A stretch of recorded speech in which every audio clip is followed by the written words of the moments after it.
Mayroong tao nagdududa kung nakapag-wudu at hindi.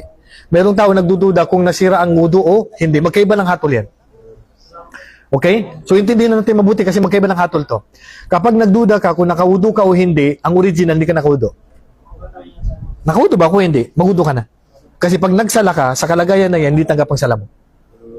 Kasi ang original, hindi ka nagwudu. Okay, mamaya na. So, naintindihan. Kung nakawudu ka o hindi, ang original, hindi ka na ako. Pag nagduda ka, nakawudu ka o hindi, magwudu ka na. Magdiretso. Kasi ang original, hindi ka nakawudu. Pangalawa, after mo magwudu, nagduda ka ngayon. Umihi ba ako? Nakautot ba ako? Nakatulog ba? Kasi alam ko nakawudu ako, pero hindi sure kung parang umihi ako kanina eh. Parang nakadumi ako kanina. Dito, kahit wag ka na magwudu. Kasi bakit ang original? Nakawudu ka. Pero kung magwudu ka uli, sunnah. Pag nagwudu ka sa kalagayan na ito ay sunnah. Kasi ang Propeta sallallahu alaihi wasallam, ginawa niya yung dalawa. Ginawa ng Propeta sallallahu alaihi wasallam, nagsala siya ng wudu, isang wudu lang sa lahat ng sala.